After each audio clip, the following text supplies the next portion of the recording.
इधर ध्यान से समझो। आज क्लास ये पार्ट कितना है? 2 है ना श्वसन का। हाँ पार्ट 2 है, श्वसन का पार्ट 2 है। ठीक है, तो ध्यान से देखना। इसमें कह रहे हैं कि पर्वत में चढ़ने पर या समुद्र में जाने पर ऑक्सीजन सिलेंडर में कौन सा गैस लेकर जाते हैं। अगर जो पर्वत पर जाते हैं, ठीक है, चढ़ते हैं ऊपर पर्वत पर, और जो समुद्र के गहराई में जाते हैं, तो पीछे तुम लोग सिलेंडर देखी होगी ना, लाद के ले जाता है। ठीक है, तो उस सिलेंडर में कौन सा गैस लेकर जाते हैं ये समझना है। तो वो सब सिलेंडर में होता है O2 और N2। O2 और N2 का मतलब क्या होता है सचिन? ऑक्सीजन और नाइट्रोजन। कौन सी लेके जाता है? ऑक्सीजन और नाइट्रोजन लेके जाते हैं। क्या लेके जाते हैं? ऑक्सीजन और नाइट्रोजन दोनों मिलाकर ले जाते हैं, दोनों रहता है उसमें। ठीक है, अगर क्या है लड़का, क्या रहते हैं उसमें? ऑक्सीजन और नाइट्रोजन दोनों रहते हैं। अब देखना है 300 मीटर से अधिक गहरे समुद्र में जाना है। ठीक है, अगर 300 मीटर से ज़्यादा गहरा समुद्र के अंदर अगर सिंपल में जा रहे हैं, अगर 300 से कम गहराई में है, तो उसमें क्या ले जाएंगे? ऑक्सीजन और नाइट्रोजन ले जाएंगे, है ना। ऑक्सीजन और नाइट्रोजन ले जाएंगे सिलेंडर में भरकर। अगर 300 मीटर से अधिक गहरे जाने पर ऑक्सीजन सिलेंडर में क्या ले जाएंगे? है ना, ऑक्सीजन और हीलियम ले जाएंगे। क्या ले जाएंगे? ऑक्सीजन और हीलियम। क्या ले जाएंगे? ऑक्सीजन और हीलियम ले जाएंगे अगर गहराई में जाएंगे तो। ठीक है, अगर 300 से मीटर से अधिक गहराई में जाएंगे तो ले जाएंगे। अब देखना है श्वसन की क्रिया में फेफड़े को श्वसन करने में सबसे अधिक मदद कौन करता है? जब हम सांस लेते हैं, ठीक है, जब हम सांस लेते हैं तो हमारे फेफड़े को श्वसन करने में, यानी कि श्वसन यानी कि सांस लेने में सबसे ज़्यादा सहायता कौन करता है? कोई ऐसे होते हैं ना को जो कि सबसे ज़्यादा हेल्प करते हैं। तुम लोग में भी ऐसे कोई दोस्त होंगे जो कि ज़्यादा हेल्प करता होगा, है ना। तो इसमें सबसे श्वसन करने में फेफड़े को सबसे ज़्यादा आसान हेल्प कर देता है कौन है? तो उसका नाम है डायफ्राम है। क्या है? डायफ्राम बोलता है उसको। क्या बोलते हैं? डायफ्राम। डायफ्राम थोड़ा क्या होता है? लचीली होती है। कैसा होता है? लचीला होता है। कभी नीचे आते हैं, कभी ऊपर जाते हैं, यानी लचीला रहेगा तब ना ऊपर नीचे होंगे। और सांस लेने और छोड़ने में क्या करते हैं? बहुत हेल्प करते हैं। कौन? डायफ्राम। डायफ्राम टूट जाने से लोगों को मृत्यु हो जाती है। क्या हो जाती है? हाँ, मृत्यु हो जाती है। और ये डायफ्राम जो है टूटता सबसे ज़्यादा किसको है पता है? गर्भवती महिला को टूटते हैं ना, जिसके कि पेट में क्या होते हैं? बच्चे होते हैं। उसको सांस लेने में कभी कभी क्या हो जाते हैं? तकलीफ हो जाते हैं, जिसके कारण से क्या हो जाता है? यानी कि हाँ, बच्चे के कारण से उसको तकलीफ होते हैं, जिसके कारण से डायफ्राम क्या होता है? टूट जाता है। तो बहुत से ऐसे बच्चे गर्भवती महिला में डायफ्राम टूट जाने के उसकी बाद ज़्यादा होता है। आप देखना है कि हीमोग्लोबिन ऑक्सीजन से संयोग कर, देखो ऑक्सीजन और हीमोग्लोबिन, क्या?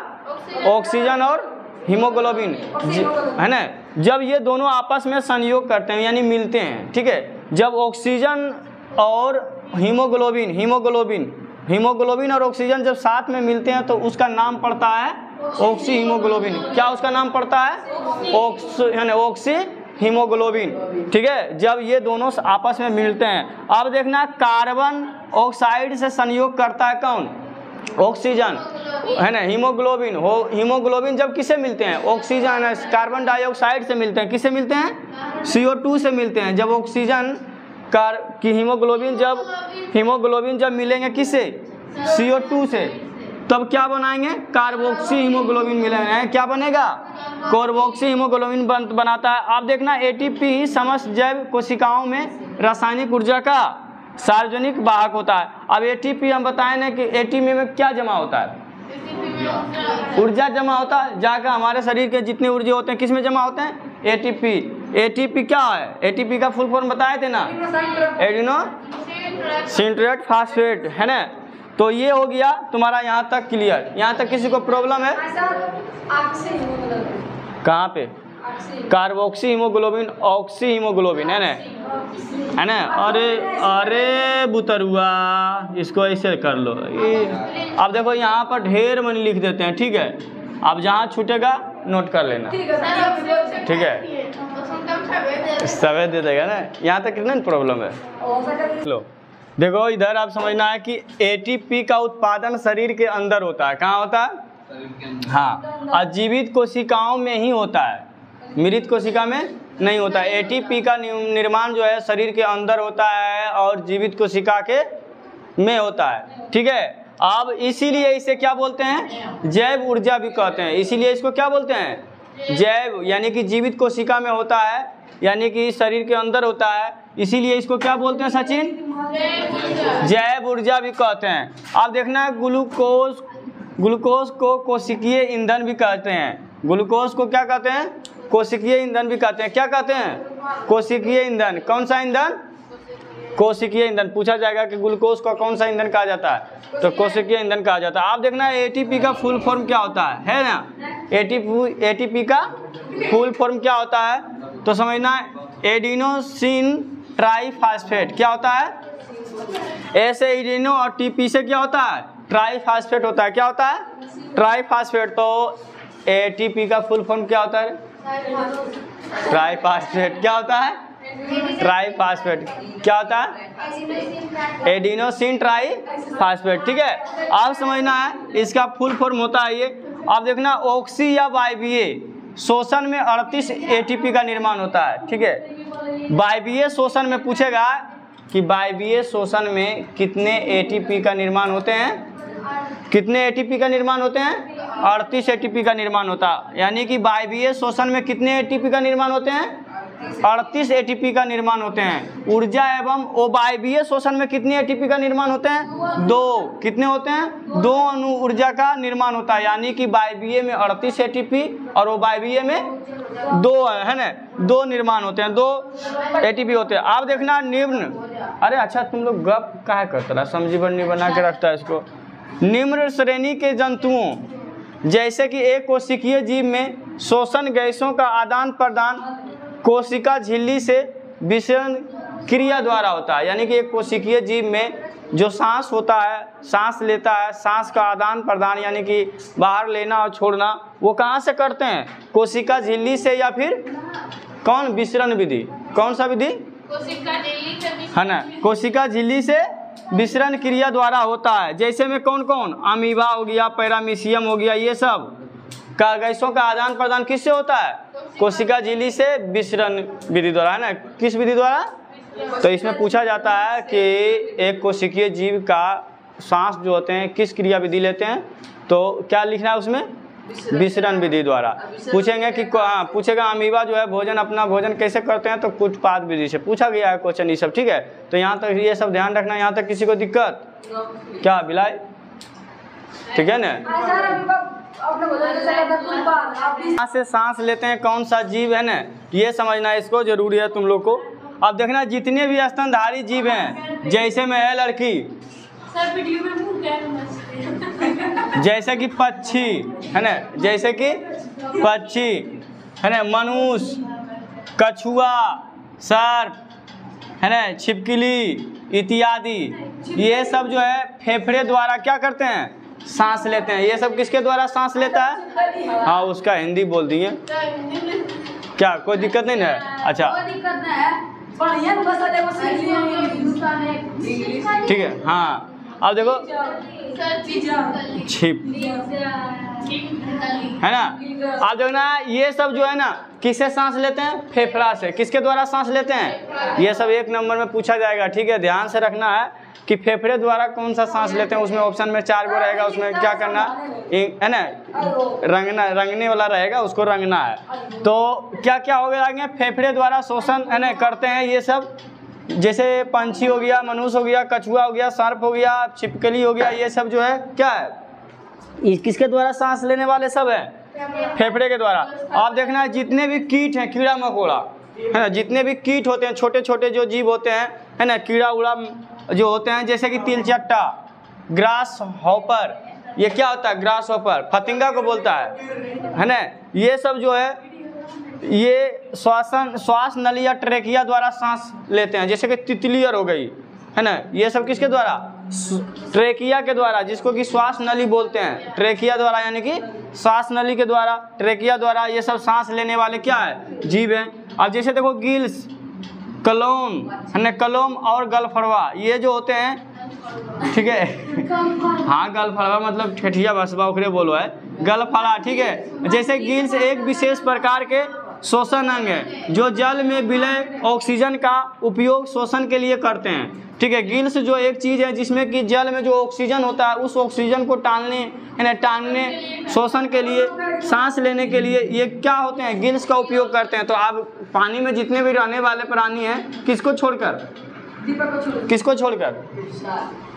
छोड़कर मगरमच्छ को छोड़कर, बाकी हाँ सही बोला, थैंक यू, है ना। मगरमच्छ को छोड़कर जितने भी हैं सब क्या से सांस लेते हैं, गिल्स से सांस लेते हैं, है ना। ठीक है, तो ये सब जो है सांस लेते हैं कहाँ से, गिल्स से लेते हैं। किससे, गिल्स से। जैसे मछली मछली भी किससे सांस लेते हैं, गिल से।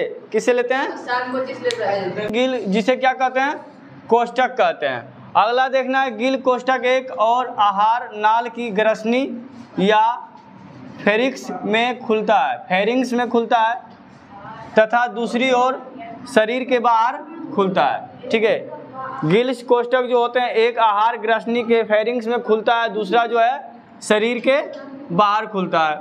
असमना प्रत्येक गिल कोष्ठक में कई गिल पट्टिकाएं होती है। ठीक है, कई गिल पट्टिकाएं होती है। आप देखो यहाँ फिगर में तुमको समझाएंगे क्या, फेफड़ा के बारे में, पट्टिकाएं, वायु कोष्ठक।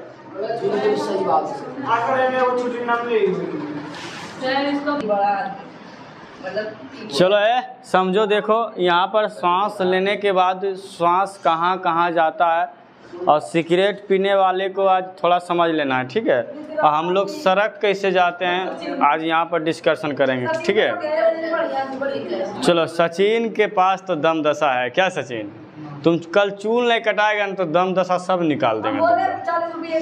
ठीक है, इधर देखो, अब देखो सबसे पहले यहाँ समझना है कि इसको बोलते हैं नासिका बेसम, जहाँ से हम सांस लेते हैं। ठीक है, जो ये नाक बोलते हैं, नाक क्या बोलते हैं, नाक। देखो ये वो नेपाली लग रही है ना। आप देखो नासिक बेसम, ठीक है, नासिक बेसम जो है यानी कि नासिक बेसम, नेपाली नहीं बोले, नेपाली बोले गधा कहीं का नेपाली कहता है।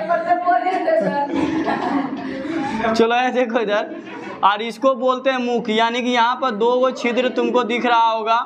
तो एक छिद्र है नासिका बेसम और दूसरा है मुख। मुख मतलब मुंह। अब देखो अब इसके द्वारा हम लोग क्या लेते हैं, सांस लेते हैं, और इसके द्वारा हम लोग क्या करते हैं, भोजनालय, भोजन ग्रहण करते हैं। और ये यहाँ पर जहाँ पर ये दोनों ज्वाइंट हो रहे हैं, जहाँ पर दोनों ये ज्वाइंट हो रहे हैं, इसको क्या बोलते हैं, गला बोलते हैं। क्या बोलते हैं, गला। अब समझना है कि जब हम यहाँ खाना खाते हैं इसके द्वारा और इसके द्वारा सांस लेते हैं, तब जो दोनों जब यहाँ पे आते हैं तो यहाँ पर एक जगह है, देखो इस तरह से काला जैसा, इसको बोलते हैं लैरिंग्स। क्या बोलते हैं, हाँ, ये जो होते हैं ना, जब हम सांस लेते हैं, जब भोजन हम करते हैं, जब भोजन करते हैं तो लैरिंग्स क्या करता है, फाटक किसकी तरफ बंद कर देता है ना, किसके तरफ, सांस आने वाले जो गेट होते हैं उसको ये क्या करते हैं, ब्लॉक कर देते हैं, यानी बंद कर देते हैं। और भात को क्या होते हैं, भोजन को जो है अंदर आने देते हैं। जैसे ही हम लोग फिर अंदर भोजन चले जाते हैं तो फिर ये क्या हो जाते हैं, खुल जाता है। तो ये लैरिंग्स का काम है, खोलना और बंद करना, एक तरह का दरवाजा। भोजन कहाँ जाते हैं, आहार नाल में जाते हैं। नहीं, खाते समय वही तो बोले कि कभी कभी देखता होगा तुम लोग कि हम लोग खाते रहते हैं, कुछ ना कुछ सोचते रहते हैं, है ना। खाते रहते हैं, सोचते रहते हैं, तो क्या होता है, हमारा दिमाग जो है, जो दरवाजा को लगाने वाले व्यक्ति होते हैं, उसको सूचना नहीं पहुंच पाता है कि हम खाना ले, है ना, खाना लेना चाहते हैं या नहीं, है ना। वो की करता है, वो भूल जाता है, हम सोचते रहते हैं, हम सोच रहे हैं किसी के बारे में, और यहाँ पर खाना खाते हैं, और जब तक चल आते हैं और ये गेट जो है बंद नहीं होता है, जिसकी वजह से क्या होता है, वो जो भात होते हैं वो किधर चले जाते हैं, श्वास नली में चले जाते हैं। श्वास नली में जाने के बाद हम लोग क्या होते हैं, सरक जाते हैं। तो कहता है कि कोई याद कर रहा है, याद कोई नहीं करता, हम किसी को याद करते हैं तब ऐसा होता है। ठीक है, लेकिन कौन गाना है, अरे तोरा याद में अखिया रोई, तोरा याद में अखिया फोड़ी ना। चलो देखो इधर लैरिंग्स है ना। आप देखो इसके नीचे जो होते हैं ये वाला जिसको नरेटिव हम लोग बोलते हैं, आप देखो इसको क्या बोलते हैं, ट्रेकिया बोलते हैं। क्या बोलते हैं? ट्रेकिया जी। अब सांस इस तरह से आया, श्वास नली होते हुए ट्रेकिया में गया, और ट्रेकिया से सबसे पहले जब यहाँ आते हैं किस में, है ना, ब्रोंकस में आते हैं। सांस कहाँ आते हैं? ब्रोंकस में। अब ब्रोंकस में जाने के बाद सांस कहाँ चले जाते हैं? ब्रोंकस ओलस में चले जाते हैं। सांस है ना, ब्रोंकी ओलस में चले जाते हैं। ब्रोंकिस ओलस के बाद वायु कोष्टिका में चले जाते हैं, जिसके बाद कहाँ जाता है? वायु कोष्टिका। और वायु कोष्टिका देखो इसको बोलते हैं, इस वायु कोष्टिका को थोड़ा जूम करते हैं, है ना, जूम का मतलब ऐसे करते हैं, है ना, ऐसे होता है वायु कोष्टिका। ठीक है, ऐसा ऐसा देखो गुच्छा दे होगा और इसमें इस तरह से छिद्र होगा। ठीक है, इस तरह से छिद्र होगा, और इस छिद्र से क्या होता है, सांस जो है ना, सांस जो है अंदर जाते हैं, है ना, और कार्बन डाइऑक्साइड को क्या करते हैं, बाहर छोड़ते हैं। और ये सांस लेकर किसके पास, फेफड़ा जो है शुद्ध करता है। यहाँ पर आते हैं, कौन मिलने आते हैं? देखो यहाँ पर एक जगह छोड़े हैं। जगह किसके लिए छोड़े हैं? दिल के लिए छोड़े हैं, किसी को लिए छोड़े हैं, यानी कि दिल को लिए छोड़े हैं ना। यहाँ पर दिल होता है। ठीक है, आप देखना, अब ये क्या करता है, वायु कोष्ठक। अब समझना है कि जो दारू जो होते हैं, सिगरेट पीने वाले जो व्यक्ति होते हैं, उसको अब किस तरह से, अब ये वायु कोष्ठक से थोड़ा, है ना, वायु कोष्ठक एक ऐसी चीज़ है जो होता है ना, कोई चीज़ से लगाव किसी से ज़्यादा हो जाता है ना, तो उसको ज़्यादा चाहत होता है। जैसे कि कभी कभी सिगरेट पीता है, 1-2 बार पिया तो कार्बन डाइऑक्साइड, कार्बन जो जाता है उसके धुआं जो जाते हैं, धुआं कहाँ पे आ जाते हैं, इसके, है ना, कहाँ चलाते हैं, कार्बन मोनोऑक्साइड होते हैं वो। तो यहाँ चल आने के बाद इसको, इससे जानता है ना, गहरी दोस्ती हो जाता है ना, प्यार हो जाता है। किसको? CO2 को लव हो जाता है। किससे? वायु कोष्ठ, है ना, किससे? वायु कोष्ठिका से किसको लव हो जाता है? CO2 को, है ना। जिसने बोलता है कि आदत पड़ गया है, तो आदत जो है वायु, अब आदत सबसे ज्यादा किसको होता है, लड़का को कि लड़की को? बताओ। अब लड़की कहेगा लड़का को, लड़की कहेगा लड़का को, तो समझ लेना तो दोनों है, एक दूसरे के बिना नहीं रह सकता है। जब ये आगे तो सिगरेट वाला, तो हाँ उसको छोड़ना। जैसे सिगरेट वाला जो व्यक्ति होते हैं उसको तुम लड़का जब उसको छुड़वाने की कोशिश करोगे ना, जब भी तुम छुड़वाने की कोशिश करोगे तो ये दोनों कभी छोड़ेगा नहीं, समझेगा कि मिटा दें इसको। आराम से समझो। अब जैसे देखो ये दोनों, ठीक है, जब ये दोनों जब CO2 यहाँ पे आते हैं, अब समझना है कि ये क्या करते हैं, इसको क्या करते हैं, धीरे धीरे यहाँ पे धुआं आते जाते हैं और इस छिद्र को क्या करते हैं, भर देते हैं, है ना। ये बेचारा को बर्बाद कर देती है। कौन? ये बेचारी, ठीक है, हाँ ठीक है, मोनोऑक्साइड, ठीक है। कौन आते हैं और इसको बर्बाद, भिखारी बना के क्या होते हैं, चले जाते हैं। यानी कि इसके जो अब इसको जो छिद्र होता है ये क्या कर देता है, इसको बंद कर देता है। कार्बन मोनोऑक्साइड जो होते हैं, आप देखो ज़्यादा बकर बकर करेगा ना तो हम मिटाना पड़ेगा, समझाएंगे फिर नहीं, ठीक है।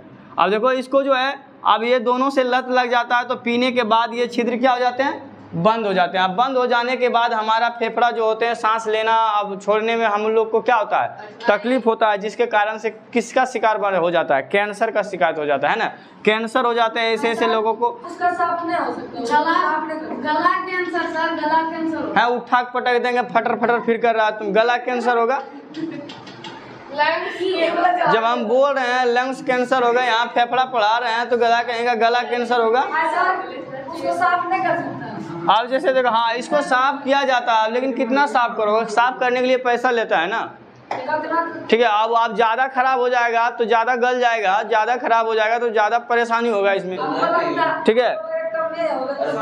तो अब देखना है, हम जो बताए थे कि डायफ्राम हमको सांस लेने में सबसे ज़्यादा मदद करता है, तो देखो डायफ्राम इसी को बोलते हैं ना, इसको डायफ्राम बोलते हैं। यही क्या होता है, जब हम सांस लेते हैं तो ये नीचे की ओर इस तरह से क्या होते हैं, इस तरह से लप जाते हैं, और जब हम सांस छोड़ते हैं ऊपर की ओर जाता है तो ये जो होते हैं किधर चले जाते हैं, ऊपर चले जाते हैं। तो सांस लेने और छोड़ने की क्रिया में ये सब हमारा क्या करता है, बहुत बेहतरीन तरह से क्या करते हैं, मदद करते हैं। क्या करते हैं, मदद करते हैं। और देखना यहीं पर नीचे में तुमको दिखाई देंगे गर्भाशय। क्या दिखाई देंगे? गर्भाशय, जहाँ पर कि बच्चे पलते हैं माँ के पेट में। अब क्या होते हैं, कुछ बच्चे जो होते हैं थोड़ा छोटा होता है, कुछ बड़े होते हैं। अब वैसे वैसे बड़े में होने के बाद जब बच्चा इसमें बड़े होते हैं तो ये डायफ्राम को क्या होता है, नीचे ऊपर होने में क्या होता है, तकलीफें होते हैं। तो तुम एक चीज़ देखना कि गर्भवती महिला जो रहती है उसको सांस लेने में थोड़ा तकलीफ होता है, सीढ़ी उड़ी चढ़ने में जो है ना परेशानी बहुत ज़्यादा होता है, ठीक है। वो चढ़ेंगे जल्दी नहीं, इसलिए घर वाला भी उसको चढ़ने नहीं देती है। सांस तो ऐसी बैठल रहती है तो उसको सांस लेने में क्या होता है, परेशानी होता है। क्या कारण? तो यही डायफ्राम के कारण होता है ना। ये डायफ्राम सही से उसका अगर इस्तेमाल नहीं हुआ तो महिला क्या होती है, मर जाती है, सांस नहीं ले पाती है। आप कोई भी व्यक्ति है तो सांस नहीं लेगा तो क्या होगा, मर जाएगा। तो ये डायफ्राम इसीलिए जो है हमारे को सांस लेने में सबसे ज़्यादा फायदेमंद कौन पहुंचाता है, डायफ्राम पहुंचाते हैं। और इसके अंदर दिल होता है, ये क्या होते हैं, फेफड़ा है। और ट्रेकिया तो समझा दिए, ब्रोंकोलस क्या होते हैं समझ गया। वायु कोष्ठक में क्या होता है, वायु को लेता है छोड़ता है, वायु को लेता है और छोड़ता है, यानी कि यहाँ पे से ही किसको देते हैं, हीमोग्लोबिन को देते हैं। हीमोग्लोबिन में ऑक्सीजन जाएगा तो क्या हो जाएगा, ब्लड क्या हो जाता है, पूरी तरह से शुद्ध हो जाता है। तो इसके पास आते हैं शुद्ध होने के लिए, ठीक है। तो यहाँ तक किसी को प्रॉब्लम है नहीं है ना। तो ये चैप्टर क्या हो गया, नहीं तो नहीं, एक क्लास इसमें और ले लेते हैं, वायवीय वो वायवीय में अंतर, ठीक है। ये सब क्वेश्चन पूछा जाता है तो कल भर इसका एक और क्लास बता देंगे। कोई दिक्कत यहाँ तक किसी को प्रॉब्लम है नहीं है। और बच्चे को, अगर वीडियो देखने वाले बच्चे को प्रॉब्लम है तो क्या करना है, कमेंट और जरूर करना, ठीक है।